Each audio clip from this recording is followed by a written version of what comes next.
جو لوگ ایمان لائے اور عمل نیک کیے ان کے لیے خوشحالی اور عمدہ ٹھکانہ ہے۔ سجدہ تلاوت والی آیات سے سجدہ کیے بغیر نہ گزرنا۔ عقبہ بن عامر کہتے ہیں کہ میں نے رسول اللہ صلی اللہ علیہ وسلم سے کہا، اللہ کے رسول کیا سورہ الحج میں 2 سجدے ہیں؟ آپ نے فرمایا ہاں، اور جو یہ 2 سجدے نہ کرنا چاہے وہ ان دونوں آیات کی تلاوت ہی نہ کرے۔ پھر یہ حدیث اس پر دلالت کرتی ہے کہ سجدہ تلاوت کے بارے میں تاکید آئی ہے، لیکن آپ کا یہ فرمان فلا یقرأہما کہ وہ ان آیات کی تلاوت نہ کرے، تو ممکن ہے کہ اس کو اس بات پر محمول کیا جائے کہ انسان انہیں نماز میں نہ پڑھے تاکہ اسے سجدے کی ضرورت پیش نہ آئے۔ یعنی اس کا یہ مطلب نہیں کہ پورا قرآن پڑھ جائے اور ہر سجدے کی آیت کو چھوڑتا جائے، یہ نہیں ہے اس کا مقصد۔ یعنی نماز میں پھر چوائس اوپن ہے، پورا قرآن کہیں اور سے پڑھ لو، یہ نہ نماز میں نہ پڑھو۔ اور اگر انہیں نماز سے ہٹ کر پڑھے گا تو یہ امر مطلوب ہے کہ انسان پورا قرآن پڑھے، لیکن یہ بات کہ پہلے وہ نماز میں ان دونوں سجدے والی آیات کو منتخب کرے پھر سجدہ نہ کرے، تو ایسا کرنا مناسب نہیں۔ یعنی آپ پڑھ تو رہے ہیں وہ آیتیں جو سجدے والی ہیں اور سجدہ ہی نہیں کر رہے، تو ایسا نہیں کرنا۔ یا آپ کا مقصد یہ تھا کہ اس کی اہمیت بہت ہے اور اس میں تاخیر نہیں کرنی چاہیے۔ سجدہ تلاوت کا طریقہ، نمبر 1 طہارت۔ اس میں کوئی شک نہیں کہ زیادہ افضل یہی ہے کہ انسان وضو کر لے، یعنی وضو سے ہو، لیکن اگر وضو نہیں تو سجدہ نہ چھوڑے، سجدہ کر لے۔ سجدہ تلاوت کے لیے طہارت کی شرط نہیں لگائی جائے گی، کیونکہ انسان جنابت کے علاوہ تمام حالات میں قرآن پڑھ سکتا ہے، اور اگر سجدہ کی آیت آ جائے تو وہ سجدہ کرے گا، خواہ وہ طہارت کی حالت میں ہو یا نہ ہو۔ قبلہ رخ ہونا ممکن ہو تو قبلہ رخ ہو جائے، لیکن اگر مشقت ہو اس میں نہ ہو پائے تو جدھر بھی رخ ہو سجدہ کر سکتا ہے انسان، لیکن مسنون طریقہ یہی ہے کہ اگر ممکن ہو تو سجدہ تلاوت کے لیے قبلہ رخ ہوا جائے۔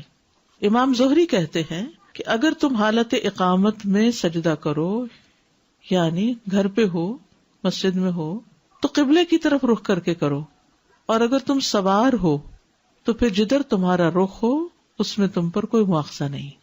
تکبیر کہنا، ابو قلابہ اور ابن سیرین سے مروی ہے، ان دونوں کا کہنا ہے کہ جب آدمی نماز کے علاوہ سجدہ تلاوت کرے گا تو اللہ اکبر کہے گا۔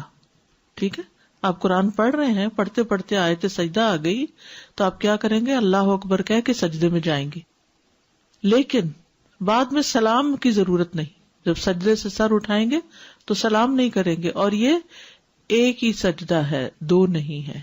سجدہ سہو 2 سجدے ہیں، لیکن سجدہ تلاوت 1 سجدہ ہے۔ سجدہ تلاوت میں سلام کرنا مشروع نہیں۔ ابن تیمیہ کہتے ہیں سجدہ تلاوت اور سجدہ شکر کے بارے میں کسی ایک نے بھی نبی صلی اللہ علیہ وسلم یا صحابی سے یہ نقل نہیں کیا کہ ان میں سلام بھی ہوگا، اور نہ ہی صحابہ سلام پھیرتے تھے۔ ٹھیک، یہ ہے نماز کے باہر سجدہ تلاوت کا طریقہ۔ نماز کے اندر سجدہ تلاوت کا طریقہ، تکبیر کہہ کر سجدے میں جانا۔ سجدہ تلاوت میں جانے اور اٹھنے کے لیے تکبیر کہنا، مثلا آپ نے سورت اذا السماء انشقت پڑھی ہے تو سجدے والی جگہ پہ پہنچ کے آپ اللہ اکبر کہہ کے سیدھے نیچے چلے جائیں گے، سجدے میں رکوع نہیں کریں گے، ڈائریکٹ سجدہ کریں گے، اور جب سجدہ کر لیں گے تو اٹھتے ہوئے پھر کیا کہیں گے؟ اللہ اکبر کہیں گے۔ اگر سورت کے آخر میں سجدہ ہو، مثلاً کون سی سورت؟ سورت علق، تو پھر کیا کریں گے؟ اگر سورت کے آخر میں سجدہ ہو اور مزید تلاوت نہ کرنی ہو تو پہلے سجدے کے لیے تکبیر کہی جائے گی، سجدہ تلاوت ادا ہوگا، پھر تکبیر کہہ کر اٹھا جائے گا، اور کھڑے ہو کر رکوع کے لیے تکبیر کہہ کے رکوع پہ جایا جائے گا۔ یعنی یہ سجدہ الگ کیا جائے گا اور پھر کھڑے ہو کے رکوع کر کے دوبارہ پھر وہ سجدے اور آگے نماز کنٹینیو کی جائے گی۔ واضح؟ اوکے۔ ابن عثیمین کہتے ہیں نماز میں سجدہ تلاوت بالکل اسی طرح ہے جیسے نماز میں عام سجدہ ہوتا ہے۔ کیسے ہے؟ جیسے عام سجدہ ہوتا ہے نماز کا، ویسے ہی سجدہ تلاوت ہے۔ نہیں سمجھ آئی؟ جیسے نماز کا سجدہ کرتے ہیں ویسے ہی سجدہ تلاوت ہوتا ہے۔ اب سمجھ آ گئی؟ اوکے۔ یعنی سجدہ تلاوت میں جانے اور اٹھنے کے لیے تکبیر کہے، اور اس میں کوئی فرق نہیں کہ سجدہ تلاوت قرات کی آخری آیت میں آیا ہو اور اس کے بعد سورت ختم ہو گئی ہو یا قرات کے درمیان میں آؤ، جب بھی وہ سجدے میں جائے گا تکبیر کہہ کے ہی جائے گا. پھر جب رکوع کرنے لگے تو اس وقت رکوع کے لیے تکبیر کہے. یہاں 2 تکبیرات مسلسل کہنے پر کوئی حرج نہیں، کیونکہ ہر تکبیر کا سبب الگ الگ ہے. واضح؟ سجدہ تلاوت کی مسنون دعائیں. حضرت عائشہ سے مروی ہے، وہ کہتی ہیں کہ رسول اللہ صلی اللہ علیہ وسلم رات کو قرآن کے سجدوں میں سجدہ کرتے ہوئے یہ دعا تکرار سے پڑھا کرتے تھے، ایک دفعہ نہیں کئی بار. سجد وجہی للذی خلقہ وشق سمعہ وبصرہ بحولہ وقوتہ، میرا چہرہ اس ذات کے لیے سجدہ ریز ہے جس نے اس کو پیدا کیا اور اپنی طاقت اور اپنی قوت سے اس کی سماعت اور اس کی بصارت بنائی.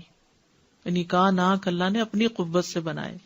ابو سعید خدری رضی اللہ عنہ سے مروی ہے کہ انہوں نے کہا، میں نے خواب میں دیکھا گویا کہ میں درخت کے نیچے ہوں، اور گویا کہ درخت سورت صاد پڑھ رہا ہے، یعنی اس سے آواز آ رہی تھی سورت صاد کی. پھر جب وہ آیت سجدہ پر آئے تو اس نے سجدہ کیا، درخت نے بھی، اور اپنے سجدے میں کہا اللہم اغفر لی بہا، اللہم حط انی بہا وزرا واحدث لی بہا شکرا وتقبلها منی کما تقبلت من عبدک داود سجدتہ.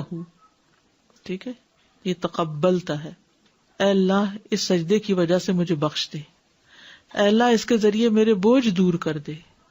یعنی زندگی کے جو بوجھ ہوتے ہیں نا وہ سجدوں سے دور ہوتے ہیں، اور میرے لیے اس کے ذریعے شکر نعمت پیدا کر دے، اور اسے مجھ سے قبول فرما لے جیسا کہ تو نے اپنے بندے داؤد سے ان کا سجدہ قبول فرمایا تھا. قرآن مجید میں آتا نا وَخَرَّ رَاكِعًا وَأَنَابَ. تو میں رسول اللہ صلی اللہ علیہ وسلم کے پاس صبح کے وقت گیا اور آپ کو اس کی خبر دی کہ میں نے ایسا خواب دیکھا ہے. آپ نے فرمایا اے ابو سعید تم نے بھی سجدہ کیا؟ میں نے کہا نہیں. آپ نے فرمایا کہ تم درخت کی نسبت سجدہ کرنے کے زیادہ مستحق تھے. پھر رسول اللہ صلی اللہ علیہ وسلم نے سورۃ صاد کی تلاوت فرمائی. پس جب آپ آیت سجدہ پر آئے تو سجدے میں آپ نے وہی فرمایا جو درخت نے اپنے سجدے میں کہا تھا. نماز کے سجدے والی دعائیں پڑھنا. اگر یہ اوپر والی 2 دعائیں یاد نہیں تو جو نماز میں سجدے میں پڑھتے ہیں سبحان ربی الاعلی وہ بھی کافی ہے. سجدہ تلاوت دوسرے سجدوں کی طرح ہی ہے، اور نبی صلی اللہ علیہ وسلم نے اللہ کے اس فرمان سبح اسم ربک الاعلی کے متعلق فرمایا ہے کہ اسے اپنے سجدوں میں پڑھا کرو. تو اس پر ہم کہتے ہیں کہ جب انسان سجدہ تلاوت کرے تو وہ کہے سبحان